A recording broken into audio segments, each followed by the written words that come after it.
Eu sei que é nosso costume ficar de pé apenas na leitura do Evangelho, mas já que estamos, nós em continuidade, faremos a leitura na carta de Paulo, 1 Coríntios, capítulo 15, versículos 12 ao 20. Ora, se se prega que Cristo ressuscitou dentre os mortos, como dizem alguns dentre vós, que não há ressurreição dos mortos? E, se não há ressurreição de mortos, também Cristo não ressuscitou. E, se Cristo não ressuscitou, logo é vã a nossa pregação e também a vossa fé. E assim somos também considerados como falsas testemunhas de Deus, pois testificamos de Deus que ressuscitou a Cristo, ao qual, porém, não ressuscitou, se, na verdade, os mortos não ressuscitam. Por quê? Se os mortos não ressuscitam, também Cristo não ressuscitou. E se Cristo não ressuscitou, é vã a vossa fé, e ainda permaneceis nos vossos pecados. E também os que dormiram em Cristo estão perdidos. Se esperamos em Cristo, só nesta vida, somos os mais miseráveis de todos os homens. Mas, de fato, Cristo ressuscitou dentre os mortos e foi feito primícias dos que dormem. Senhor nosso Deus, nós te agradecemos pela leitura da tua palavra, do teu evangelho. Agora, Pai, pedimos a iluminação do teu Santo Espírito sobre nossas vidas, para proclamarmos este mesmo evangelho, a palavra da salvação. Pedimos que também o Senhor abra os nossos corações, nosso entendimento, nosso espírito, todo o nosso ser, para receber essa palavra e sermos por ela transformados até que cheguemos à estatura, como diz a tua palavra, do homem, da mulher, daquele ser vivo, perfeito diante de ti. É o que pedimos em nome do teu Filho Jesus, hoje e sempre. Amém. Podemos sentar, irmãos?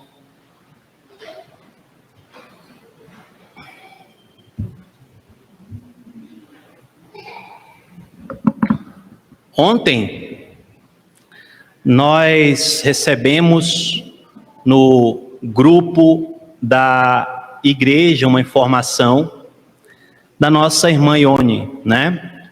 Que a Fran, que estava internada, na sexta-feira partiu para estar com o Senhor. E ela teria dito, antes de entrar no estado mais crítico, Jesus está vindo me buscar. Quanta serenidade, quanta fé a nos inspirar. Eis a morte de uma pessoa que morreu ou viveu na esperança da ressurreição.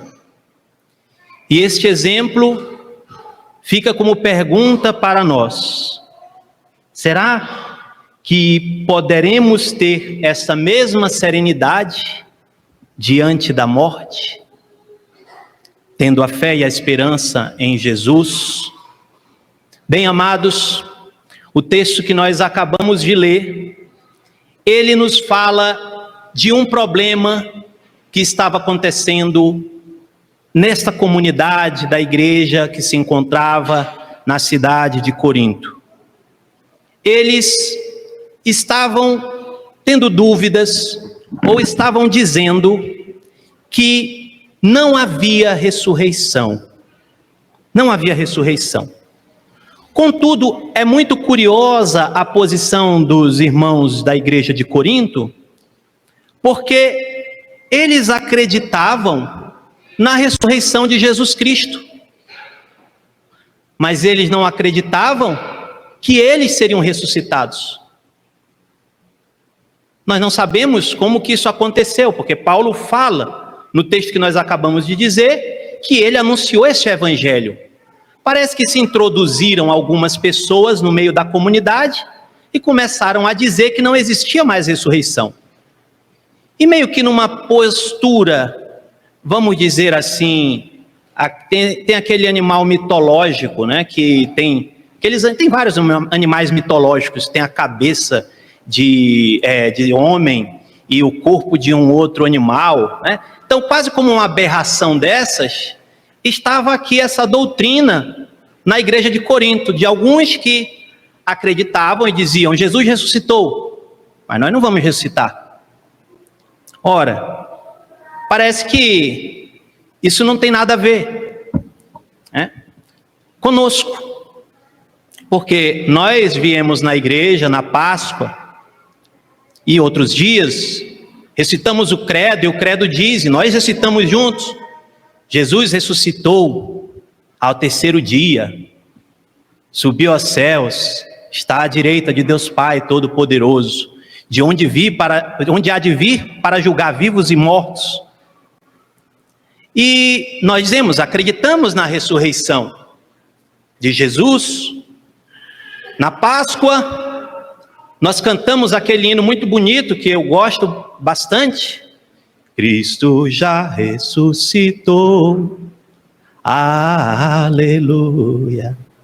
E nós nos emocionamos, e nós podemos dizer: o que esse texto tem a ver conosco? Se alguém nos pergunta: Cristo ressuscitou? Nós dizemos: claro, Ele é Deus.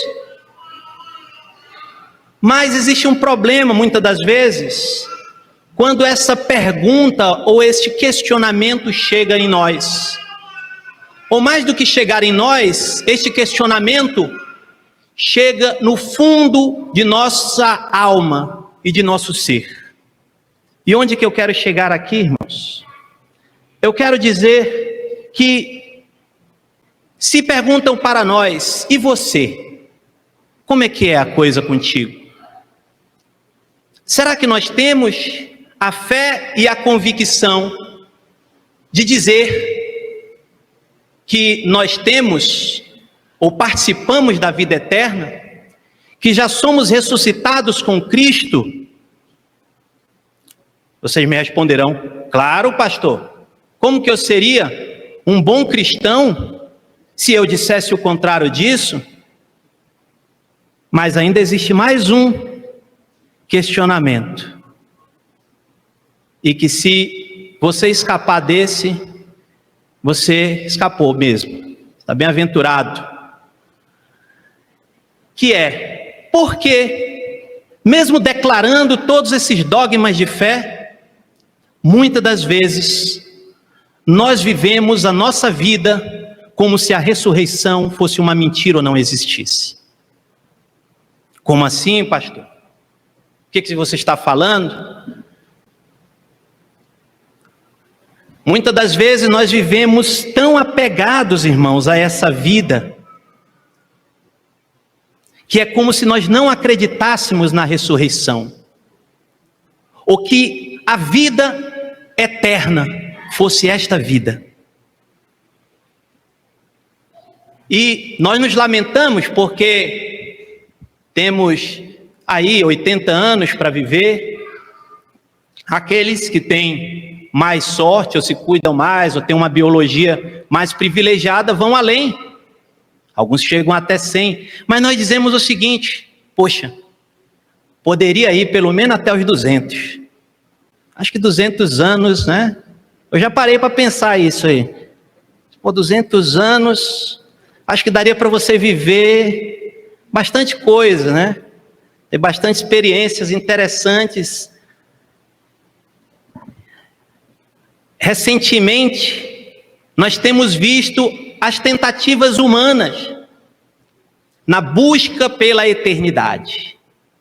Essas semanas eu fui surpreendido com a notícia, eu acredito que alguns de vocês viram aqui também, a notícia de um bilionário, que agora cada vez mais bilionários, a gente ouve essa palavra diariamente, bilionário que não está conformado que ele está envelhecendo. E ele começou a injetar, isso é bizarro, o sangue do próprio filho, como uma espécie de técnica do rejuvenescimento. E aí, você vai olhando mais, mas não é novidade.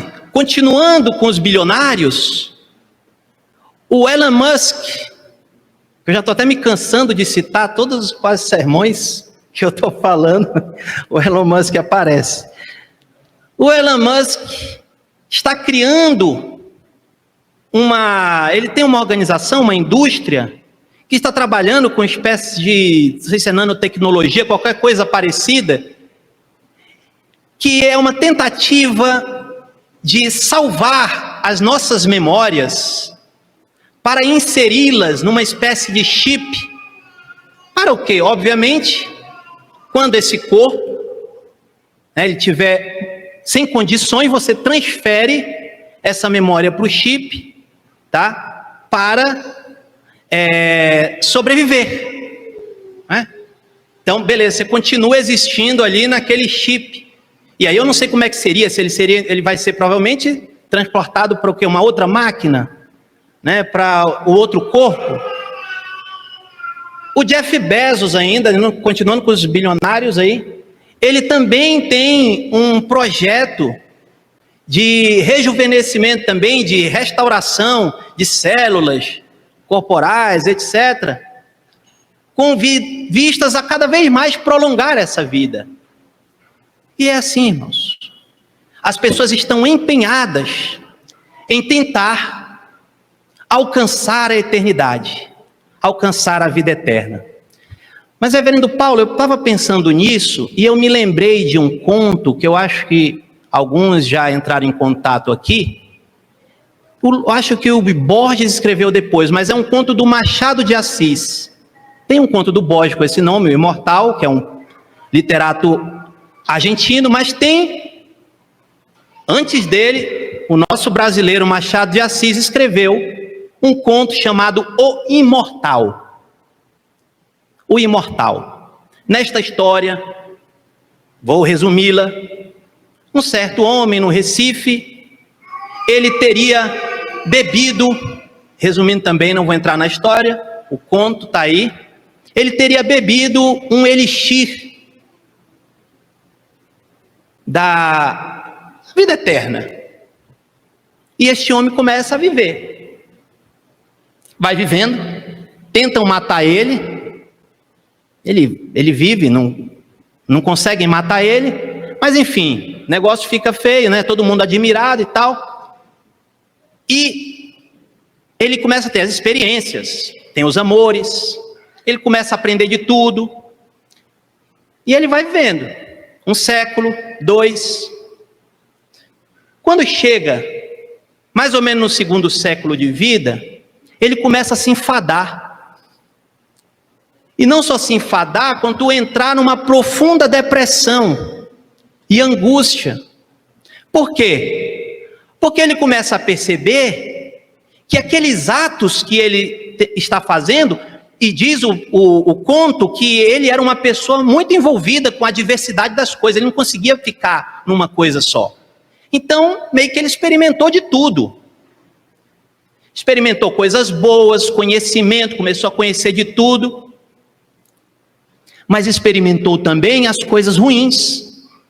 E as coisas ruins começam a se repetir. As decepções amorosas, o falecimento das mulheres que ele tinha, o falecimento dos filhos, e chega um momento que ele tenta de qualquer jeito se matar, para acabar com essa vida, porque ele não suportava mais existir. Ele queria morrer. Ele queria morrer. Irmãos, eu fico pensando nesta reflexão e como o ser humano, ele é instintivo. Porque se você para pensar na vida, por que nós queremos prorrogar uma existência de tanto sofrimento que nós passamos muitas das vezes? Mas a pergunta e a questão ainda não é essa. A questão é, para não deixar vocês na mão, o conto, ele se encerra, ele descobre uma maneira de morrer. Ele bebe, spoiler mesmo, não tem jeito, sempre nos sermões vai ser assim.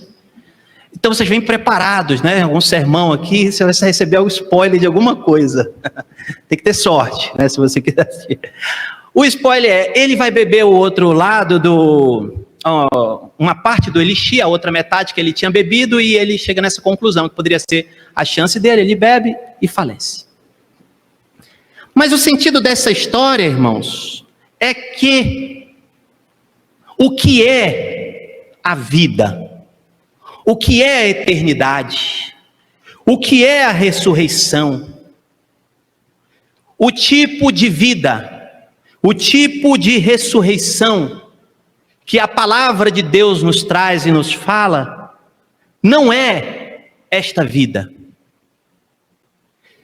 Ressuscitar não é viver uma eternidade terrena.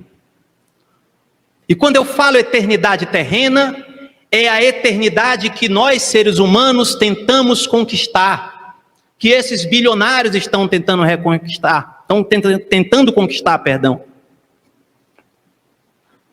Não é isso. Ou nós podemos nos perguntar, será que isso realmente é eternidade? Será que isso realmente é vida?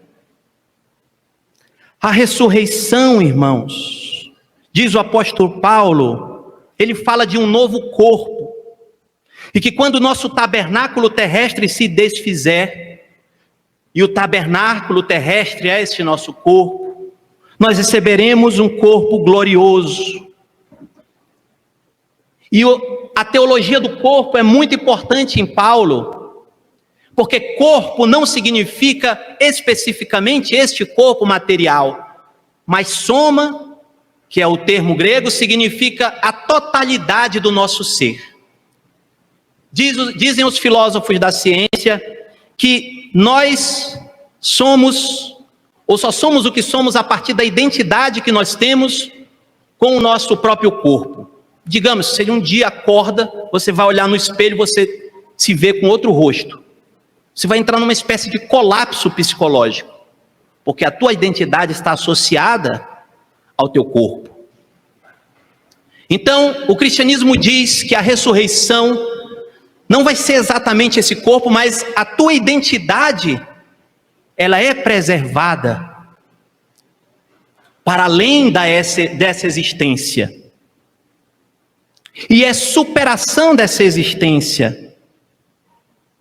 Mas o mais importante de tudo isso é o sentido profundo da ressurreição e os seus desdobramentos.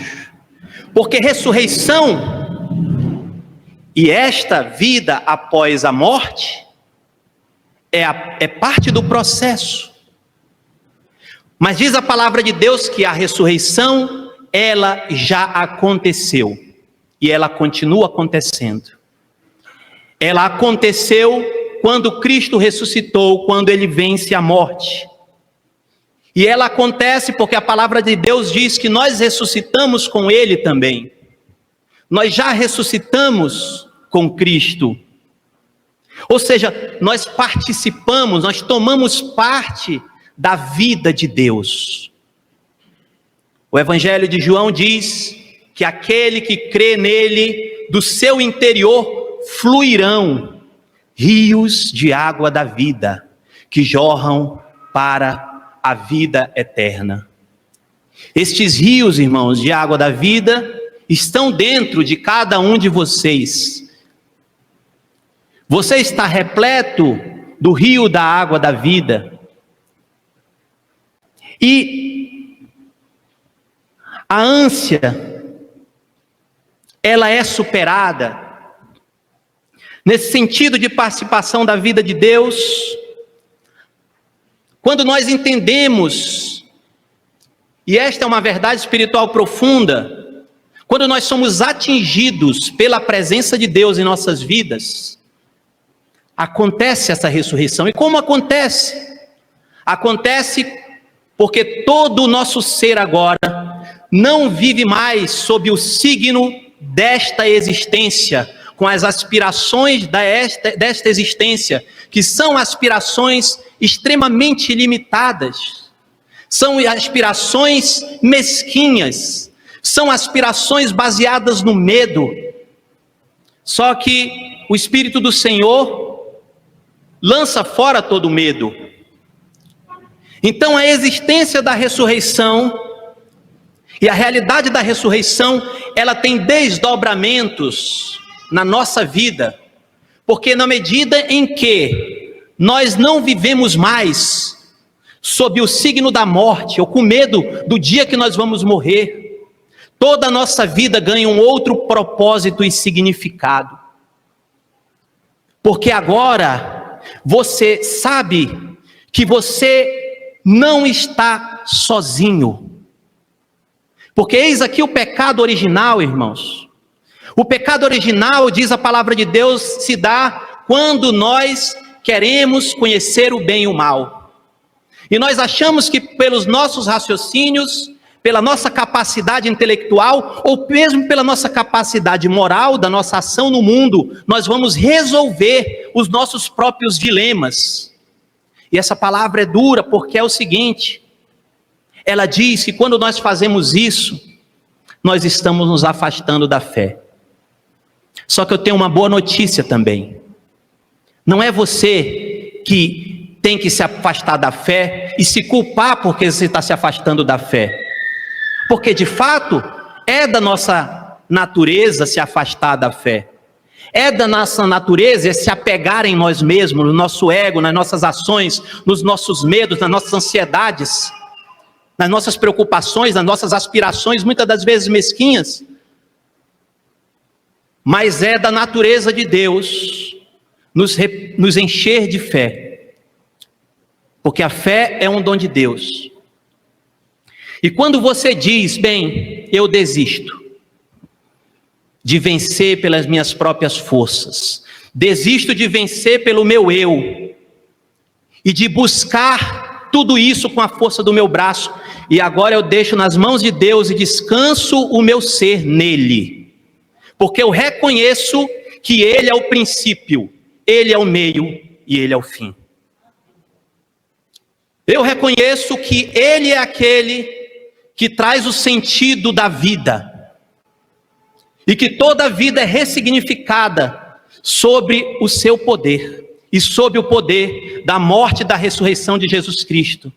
E sobre esse poder da morte e da ressurreição de Jesus Cristo, agora sim, toda a minha existência é ressignificada, e agora sim, eu posso seguir com Jesus Cristo, no novo nascimento, olhando, nascendo de novo, mas agora olhando para a luz, não somente a luz do sol, a luz que nós vemos no nosso nascimento terreno, mas olhando para a luz que vem do próprio Deus se manifestada em Jesus Cristo. E quando eu olho para essa luz, eu sinto alegria, eu sinto paz, segurança, e eu caminho com Ele nessa vida, e ao caminhar com Ele na ressurreição, eu não tenho mais medo da existência.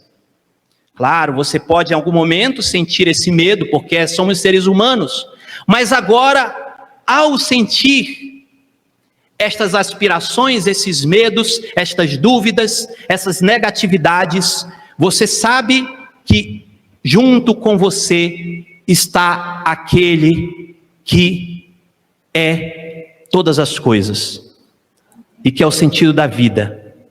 E já caminhando, irmãos, para o fim, você vai poder então, agora, viver em paz com Deus, porque todas as tuas ações, elas vão ser guiadas por este propósito, guiadas por Deus, e que você sabe que as tuas ações não são só as tuas ações, mas são as ações do próprio Deus, e isso te dá segurança, e isso te dá alegria, e isso te dá paz. Para concluir, eu lembro de uma história muito interessante, é uma história até meio famosa, nos estudos teológicos aí, que um certo homem, uma vez, se encontrou com Martinho Lutero. E aí ele pergunta o que ele deveria fazer para servir a Deus, esperando que o reformador o chamasse para abandonar a profissão e tornar-se um pregador, ou quem sabe um missionário, com uma missão importante, mas ele recebe uma resposta diferente de Lutero. Lutero diz para ele: faça bons sapatos e venda-os por um preço justo. Para sua surpresa, então, a sua própria atividade corriqueira seria um bom serviço a Deus, à medida que ela fosse feita com excelência e honestidade. Então, irmãos, essa é a vida sob o signo da ressurreição. É a vida onde qualquer ação que nós fazemos por Deus, com a graça de Deus, ela é uma ação para a glória de Deus. E quando nós chegarmos, e aqui eu encerro mesmo a palavra, nós vamos chegar naquele dia, porque estamos falando de ressurreição. Naquele dia onde finalmente nós nos encontraremos com Ele. E nesse encontro haverá, como houve para Fran, o encontro com aquele que é tudo em todos. E eu me lembrei, ao escrever isso, das palavras do poeta inglês T.S. Eliot. Não cessaremos de explorar. E o fim de toda a nossa exploração será chegar ao ponto de partida e conhecer aquele lugar pela primeira vez. Que Deus em Cristo nos abençoe. Amém.